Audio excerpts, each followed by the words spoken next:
Bom, resolvendo então as questões, olha aí o primeiro exercício.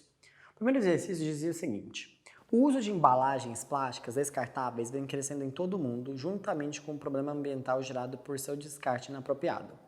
O politerfilato de etileno, PET, cuja estrutura é mostrada, tem sido muito utilizado na indústria de refrigerantes e pode ser reciclado e reutilizado. Uma das opções possíveis envolve a produção de matérias-primas, como o etileno glicol, que é 1,2 etanodiol, que é um álcool, a partir dos objetos compostos por PET, pós o consumo. Então aí tem um PET, tá, uma estrutura dele, observem que ele é um polímero, né, repetição aí de N partes dessa estrutura, e ele vira e fala assim: com base nas informações do texto, uma alternativa para a obtenção do etileno glicol a partir do PET é, gente, olha lá, ó, ele colocou 1,2 etanodiol, ó, vou desenhar aqui a estrutura, 1,2, ó, et, então no carbono 1 hidroxila, no carbono 2, outra hidroxila. Formar um álcool. Que função que é esse cara? Dá uma olhadinha. Isso aí é um poliéster. Ele tem um éster, poliéster. Como é que você produz um álcool por meio de um éster? Basta quebrar ele por meio de uma hidrólise. Lembra que a gente comentou que os ésteres sofrem hidrólise ácida, voltando a formar o seu ácido carboxílico e o seu álcool? Então, se você tem esse polímero poliéster, ele pode sofrer uma hidrólise em meio ácido, certo? Que vai romper essa cadeia, formando novamente o álcool e o ácido carboxílico que deram origem a ele. Lembrem-se, os ésteres sofrem hidrólise produzindo esse cara. Você falou, mas poderia também formar o álcool por meio de uma reação de saponificação, ou seja, uma hidrólise básica. Poderia, só que o que acontece? Ele quer formar o etanodiol, ele quer formar aqui, ó, esse diálcool. Para formar esse diálcool, eu vou ter que formar o diácido carboxílico dele. Ou seja, esse cara aqui, em reação com o diácido carboxílico dele, observem aí na imagem, a gente consegue formar esse PET. Então, para eu fazer esse processo inverso, eu vou precisar então de uma hidrólise ácida. Portanto, a alternativa correta fica sendo letra D. E as outras alternativas, se vocês observarem, não fazem muito sentido. Solubilizar esses objetos, gerar uma combustão, a combustão do éster vai produzir o álcool, triturar esses objetos e fundir, que é fusão, sair do sólido para o líquido, não faz sentido. Então, por eliminação, a única alternativa que sobrava para a gente para produzir esse álcool era por meio da hidrólise. Belezinha? Lembrem-se, os ésteres sofrem hidrólise. Se for uma hidrólise ácida, produz ácido carboxílico e álcool. E uma outra forma seria a produção por meio de saponificação, que é por meio de uma hidrólise básica, produzindo sal de ácido carboxílico e um álcool. Belezinha? Outro exercício que eu gostaria de resolver com vocês diz o seguinte: a talidomida é um sedativo leve e foi muito utilizado no tratamento de náuseas comuns no início da gravidez. Quando foi lançada, ela é considerada segura para o uso de grávidas, sendo administrada como uma mistura racêmica, composta pelos seus dois enantiômeros RS. Entretanto, não se sabia na época que o enantiômero S levava à malformação congênita, afetando principalmente o desenvolvimento normal dos braços e pernas do bebê. Essa malformação congênita ocorre porque esses enantiômeros, pessoal, quando nós falamos de enantiômeros, estamos falando de isomeria óptica. E aí, lembrem-se, interação diferente com a luz. Vamos ver as alternativas? Letra A, reagem entre si? O texto não falou nada sobre isso. B, não podem ser separados? Podem ser separados. Inclusive, um dos químicos que desenvolveu o método de separação aí para misturas de enantiômeros ganhou um Nobel. Então, conseguem ser separados.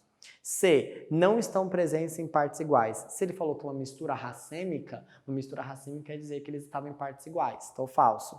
Interagem de maneira distinta com o organismo. Perfeito. Certo? Eles têm propriedades diferentes, porque era só o S que causava isso, e o R não. São estruturas com diferentes grupos funcionais. Falso. Tem os mesmos grupos funcionais, as mesmas ligações, apenas difere o quê? No desvio da luz polarizada. Belezinha? E uma é uma imagem especular da outra, igual está mostrando aí a imagem. Tranquilo? Vamos para o próximo exercício. A forma das moléculas, como representadas no papel, nem sempre é planar. Em determinado fármaco, a molécula contendo um grupo não planar é biologicamente ativa, enquanto moléculas contendo substituintes planares são inativas. O grupo responsável pela bioatividade desse fármaco de acordo com o texto, a bioatividade está relacionada com um grupo não planar. Então a gente tem que marcar a alternativa que tem grupo não planar. O que é um grupo não planar? É um grupo em que todos os carbonos ali são sp3, ou seja, realizam ligações simples, não tem insaturação. Se a gente observar nas alternativas, a única cadeia que não tem insaturação é a letra A. Então, por eliminação, ficamos com a letra A. Lembrem-se, carbonos saturados, carbonos sp3, são carbonos do tipo não planares. Olha essa outra questão. Essa outra questão diz o seguinte: grande quantidade dos maus odores do nosso dia a dia está relacionada a compostos alcalinos. Assim, em vários desses casos, pode-se utilizar o vinagre, que contém 3,5 a 5% de ácido acético, para diminuir ou eliminar o cheiro. Por exemplo, lavar as mãos com vinagre e depois enxaguá-las com água elimina o odor de peixe, já que a molécula de piridina, olha o nitrogênio aí, é uma das substâncias responsáveis pelo odor característico do peixe podre. A eficiência do uso do vinagre, nesse caso, se explica pela, gente, nitrogênio. O que eu expliquei para vocês? Caráter básico, par de elétrons livres, doa elétron facilmente. Se você tem lá uma substância ácida que em contato com o nitrogênio tem características básicas, você tem uma reação de... Letra A, sobreposição de odor propiciada pelo cheiro característico do vinagre. Então, uma vai sobrepor o odor da outra. B, solubilidade da piridina que tem caráter ácido. C, inibição da proliferação das bactérias presentes devido à ação do ácido acético. D, degradação enzimática da molécula de piridina acelerada pela presença de ácido acético. Não vai ter degradação, eles vão reagir entre si. E, reação de neutralização entre o ácido acético e a piridina que resulta em um composto sem mau odor. Perfeito, reação de neutralização. Então, grupos nitrogenados reagem com ácido. Lembrem-se disso. Belezinha? Caráter básico com substâncias ácidas, reação de neutralização. Olha esse próximo exercício, que inclusive eu desenhei até a molécula aqui pra gente. Diz o seguinte: o permanganato de potássio é um agente oxidante forte, muito empregado tanto em nível laboratorial quanto em nível industrial. Na oxidação de alcenos de cadeia normal, o 1-fenil-1-propeno, ilustrado na figura, o permanganato é utilizado para a produção de ácidos carboxílicos. Então o texto está falando que produz ácidos carboxílicos. Os produtos obtidos da oxidação do alceno representado em solução aquosa de permanganato serão... Bom, o que acontece? Aqui a gente tem uma oxidação enérgica, tudo bem? E aí, ó, onde ele ataca? A insaturação entre carbonos. Uai, e essas insaturações aqui? Gente, são insaturações de um benzeno. Ele não reage. Igual eu expliquei para vocês, a reação é no alceno. Então, o que vai acontecer numa oxidação enérgica? Ó, aqui nós temos um carbono secundário e aqui nós temos um carbono secundário. Quando rompe, forma ácido carboxílico. Se fosse primário, formaria CO2 e água. Se fosse terciário, formaria uma cetona. Então, o que vai formar aqui pra gente? Ó, primeiro composto que forma pra gente é esse aqui, ó. Dupla OH. Também chamado de ácido benzoico. Mais, ó, 1, 2. O que a gente acabou de falar dele. O ácido etanoico. Também popularmente conhecido aí como ácido acético, que é um dos principais componentes do vinagre. Portanto, voltando na questão, a alternativa correta fica sendo a letra A, ácido benzoico e ácido etanoico. Belezinha? Um outro exercício que eu gostaria de resolver diz o seguinte: a ozonólise, reação utilizada na indústria madeireira para a produção de papel, é também utilizada em escala de laboratório na síntese de aldeídos e cetonas. Ali, as duplas ligações dos alcenos são clivadas pela oxidação com ozônio em presença de água e zinco metálico, e a reação produz aldeídos e ou cetonas dependendo do grau de substituição da dupla ligação. Ligações duplas dissubstituídas geram cetonas. O que é isso? Um carbono da dupla que está ligado com 2 carbonos, dissubstituído, gera uma cetona. Continuando. Enquanto as ligações terminais, ou seja, em carbono que está no final da cadeia ou que tem só um carbono ligado a ele, formam aldeídos. Em outras palavras, carbono terciário, que é dissubstituído, né? Forma aldeído, carbono primário ou um carbono secundário forma aldeído. E aí ele deu um exemplo de uma reação. E ele virou e falou assim: considere a ozonólise desse composto aqui, ó. E aí ele pergunta: quais são os produtos produzidos? Gente, ó, analisa o local da dupla. Observem que essa ideia do benzeno, o Enem adora cobrar isso, né? Para o aluno vir aqui quebrar a dupla dos benzenos. Não ocorre.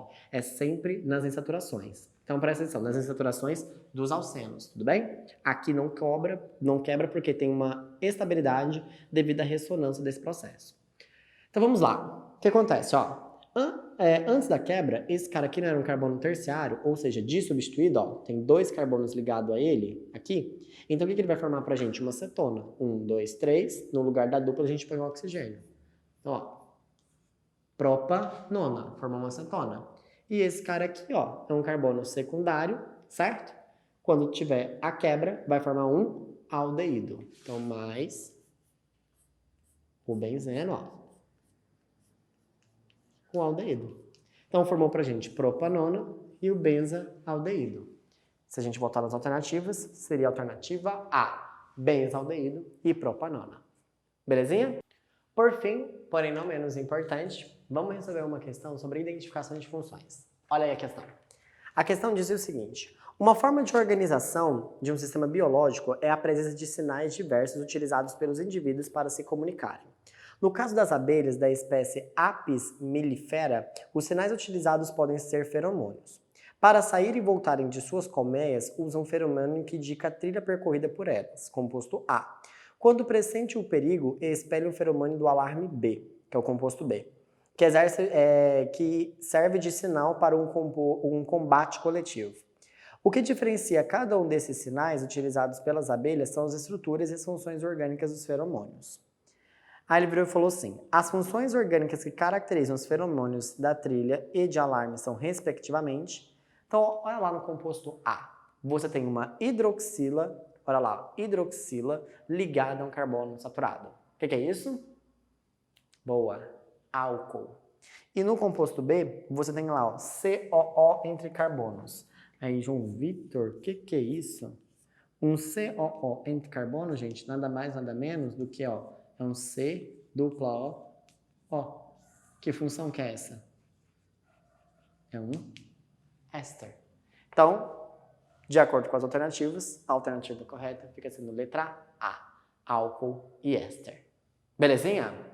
Bom, espero que esse módulo tenha te ajudado. Não esqueça de fazer aquele resumão com os tópicos mais importantes e continue estudando. Belezinha? E é isso, pessoal. Obrigado. Bons estudos.